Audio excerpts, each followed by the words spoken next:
Assalamualaikum warahmatullahi wabarakatuh. Bagaimana kabar kalian anak-anakku? Pastinya kalian sehat selalu ya. Bagaimana? Apakah kalian sudah siap untuk belajar pembelajaran tema 7, subtema 2, pembelajaran 3 dan 4? Sebelum belajar, alangkah lebih baiknya kita berdoa terlebih dahulu ya anak-anakku. Berdoa mulai.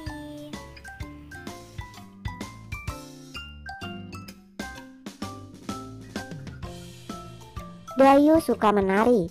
Ia menggunakan kain adat saat menari daerah. Kain adat saat ini sangat disukai banyak orang. Apa yang kamu ketahui tentang kain adat? Mari membaca teks berikut seperti pembaca berita. Kain adat Indonesia. Indonesia dikenal sebagai negara yang kaya budaya. Salah satu sebabnya karena wilayah Indonesia sangat luas. Setiap daerah di Indonesia memiliki budayanya sendiri. Salah satu kekayaan budaya Indonesia adalah kain adat. Setiap daerah memiliki kain adat. Kain songket dikenal sebagai kain adat orang Melayu. Kain sasirangan dikenal sebagai kain adat suku Banjar di Kalimantan. Orang-orang di Jawa memiliki batik dan lurik. Kain tenun dikenal sebagai kain adat dari Nusa Tenggara. Kain adat Indonesia sangat istimewa. Kain adat dibuat dengan menggunakan bahan yang ada di lingkungan tempat tinggal. Warna kain juga berasal dari bahan alam. Kain adat umumnya dibuat dengan cara ditenun tangan. Kain adat memiliki banyak fungsi. Kain adat dapat digunakan sebagai bahan pakaian sehari-hari. Kain adat biasanya dipakai saat upacara adat. Kain adat juga banyak digunakan sebagai baju tarian daerah. Kain adat sering digunakan dalam upacara perkawinan. Di beberapa daerah, kain adat juga digunakan saat ada keluarga yang meninggal. Kain adat yang paling dikenal adalah batik. Batik ditemukan hampir di semua daerah. Setiap daerah memiliki batik dengan ciri yang berbeda. Batik merupakan pakaian nasional Indonesia. Sebagai rasa syukur akan kekayaan pakaian adat, bangsa Indonesia memperingati Hari Batik setiap tanggal 2 Oktober. Kamu telah membaca teks kain adat Indonesia. Lengkapi tabel berikut dengan nama-nama kain yang kamu ketahui. Nama kain yang pertama adalah songket. Asal daerahnya Minangkabau, Sumatera Barat. Kemudian kain yang kedua adalah sasirangan. Asal daerah Banjar, Kalimantan Selatan. Nama kain yang ketiga adalah batik, asal daerahnya Solo, Jawa Tengah. Kemudian yang keempat adalah kain tenun ikat, asal daerahnya Nusa Tenggara.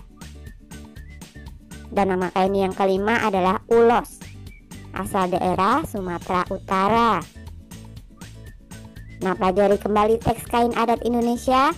Amati kalimat pertama dari setiap paragraf. Tuliskan informasi yang kamu dapatkan dari setiap kalimat pertama. Paragraf pertama, pokok-pokok informasinya. Indonesia dikenal sebagai negara yang kaya budaya. Paragraf 2, salah satu kekayaan budaya Indonesia adalah kain adat. Paragraf 3, kain adat Indonesia sangat istimewa. Paragraf 4, kain adat memiliki banyak fungsi. Paragraf 5, kain adat yang paling dikenal adalah batik. Masih ingatkah kamu tarian yang Dayu pelajari? Apa yang diceritakan dalam tarian tersebut? Gerakan apa saja yang diperagakan? Cobalah peragakan kembali gerakan tarian tersebut. Tambahkan dengan gerakan sesuai keinginanmu. Dayu menarikan tari kreasi menenun. Kamu juga dapat berkreasi seperti Dayu. Berlatihlah seperti beberapa hari lalu. Lakukanlah dengan riang gembira. Motif kain adat Indonesia sangat beragam. Ada motif bunga, hewan, dan bentuk bangun datar. Amatilah motif kain adat berikut. Motif apa saja yang kamu temukan? Sebutkan. Nah, motif-motif yang terdapat pada gambar di atas adalah motif bunga dan biji-bijian, motif segitiga, motif bulan dan lengkungan, kemudian motif bunga dan daun. Gambarlah salah satu motif yang ada di atas di selembar kertas. Lalu guntinglah sesuai bentuknya. Apakah motif pilihanmu memiliki simetri lipat? Ceritakan hasil temuanmu kepada teman-temanmu. Coba amatilah gambar berikut. Gambar yang pertama ini simetris, karena sebelah kiri dan sebelah kanan sama. Sedangkan gambar yang kedua ini tidak simetris, karena sebelah kiri dan sebelah kanan tidak sama. Jadi bangun datar memiliki simetri lipat jika dapat dilipat menjadi dua bagian yang sama besar. Lipatan saling menutupi dengan tepat dan memiliki sumbu simetri. Nah, gambarlah beberapa bentuk bangun datar yang kamu ketahui, lalu guntinglah gambarmu mengikuti bentuk. Berlatihlah mencari banyaknya simetri lipat. Tuliskan hasil temuanmu pada tabel berikut. Nah, bentuk bangun datar yang pertama adalah persegi, banyak simetri lipatnya 2. Kemudian bentuk bangun datar yang kedua adalah layang-layang, banyak simetri lipatnya 1. Kemudian bentuk bangun datar yang ketiga adalah oval, banyak simetri lipatnya 2. Bentuk bangun datar yang keempat adalah segitiga sama sisi, banyak simetri lipatnya ada 3. Kemudian yang kelima, bentuk bangun datarnya adalah belah ketupat, simetri lipatnya ada 2. Dahulu orang-orang menggunakan baju adat sebagai pakaian sehari-hari. Saat ini jenis pakaian sangat beragam. Apa sajakah itu? Mari kita pelajari. Mari membaca teks berikut dengan intonasi yang tepat. Jenis-jenis pakaian. Lani sedang mengamati pakaiannya. Ternyata ia memiliki banyak jenis pakaian. Ada pakaian yang ia gunakan sehari-hari, ada juga pakaian yang ia gunakan pada waktu tertentu. Salah satu jenis pakaian Lani adalah seragam sekolah.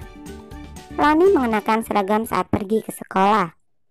Teman-teman Lani juga mengenakan seragam saat ke sekolah. Mereka mengenakan seragam sesuai jadwal.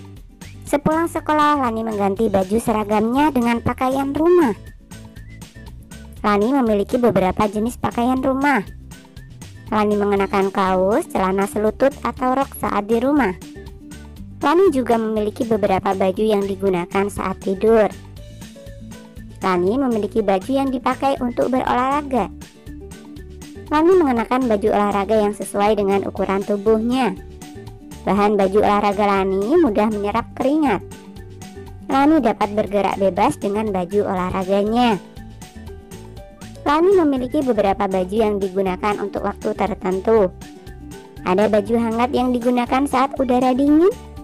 Ada juga gaun yang biasa digunakan saat pergi ke pesta.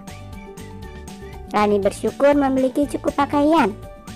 Ia teringat orang zaman dahulu yang hanya memiliki satu jenis pakaian. Lani menyayangi semua pakaiannya. Ia memakainya dengan hati-hati agar tidak cepat rusak. Nah, amati teks pada halaman sebelum ini, lalu carilah informasi dari setiap paragraf. Tuliskan pada tabel berikut ini. Paragraf yang pertama, informasinya Lani sedang mengamati pakaiannya. Paragraf yang kedua, informasinya adalah salah satu jenis pakaian Lani adalah seragam sekolah. Paragraf yang ketiga, Lani mengganti baju seragamnya dengan pakaian rumah. Paragraf keempat, informasinya adalah Lani memiliki baju yang dipakai untuk berolahraga. Paragraf kelima, Lani memiliki beberapa baju yang digunakan untuk waktu tertentu. Dan paragraf yang keenam, informasinya adalah Lani bersyukur memiliki cukup pakaian. Saat ini jenis pakaian sangat beragam. Ada pakaian seragam, pakaian bermain, dan pakaian tidur. Nah, diskusikan dengan temanmu jenis-jenis pakaian saat ini. Tuliskan hasil diskusimu pada tabel berikut. Nah, yang pertama pakaian sekolah. Contohnya seragam merah putih, baju batik, pakaian pramuka. Kemudian yang kedua pakaian rumah. Contohnya kaos, celana selutut, celana pendek dan rok. Yang ketiga pakaian olahraga. Contohnya pakaian olahraga sekolah, training, pakaian sepak bola, pakaian renang dan pakaian ski. Kemudian yang keempat pakaian khusus. Contohnya baju hangat, baju pesta, pakaian mendaki gunung dan pakaian pantai, dan pakaian memancing. Kemudian yang kelima pakaian adat. Contohnya pakaian adat Jawa, pakaian adat Minangkabau, dan lain-lain. Kemudian yang keenam, jenis pakaiannya adalah pakaian muslim. Contoh tunik, gamis, koko, hijab, sarung, abaya, dan kaftan. Amati gambar di samping. Cara berpakaian orang berbeda-beda. Siti selalu memakai kerudung dan baju yang menutupi seluruh tubuhnya. Lani dan Dayu senang memakai celana selutut dan kaos lengan pendek. Meskipun berbeda dalam cara berpakaian, mereka tetap berteman baik. Mereka saling menghargai. Jelaskan manfaat saling menghargai perbedaan dan tuliskan jawabanmu pada tempat tersedia. Manfaat saling menghargai adalah menjaga persatuan dan keutuhan bangsa Indonesia, muncul sikap tenggang rasa, kemudian memahami perasaan orang lain, saling melengkapi satu sama lain, dan memperkaya wawasan. Coba amatilah anak-anak di sekitar rumahmu. Apakah mereka beragam? Dalam hal apa saja? Apa yang kamu lakukan terhadap mereka? Ceritakanlah. Tuliskan ceritamu pada tempat tersedia. Nah, ini hanya alternatif jawaban ya. Anak-anak di sekitar rumahku. Anak-anak yang ada di sekitar rumahku berasal dari beberapa suku bangsa yang berbeda. Wawan berasal dari suku Sunda, sementara Made berasal dari Bali. Mereka juga memiliki keberagaman pekerjaan yang dimiliki oleh orang tua mereka. Susi ayahnya bekerja sebagai tukang bakso, sementara Tari ayahnya bekerja sebagai karyawan pabrik. Walaupun mereka memiliki beberapa perbedaan, aku tetap menghargai mereka agar kami tetap rukun dan menjaga persatuan dan kesatuan. Manusia tidak hanya beragam dari pakaian yang dipakai, tempat tinggal manusia juga beragam. Ada yang tinggal di tengah kota dan ada yang di desa. Sebagian teman-temanmu ada yang hidup di tepi sungai. Mereka pandai berenang.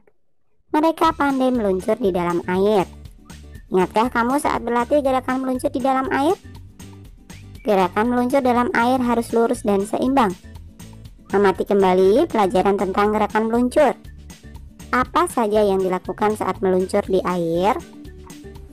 Gerakan yang dilakukan saat meluncur: 1. Posisi berdiri membelakangi dinding dan salah satu kaki menempel ke pinggir kolam.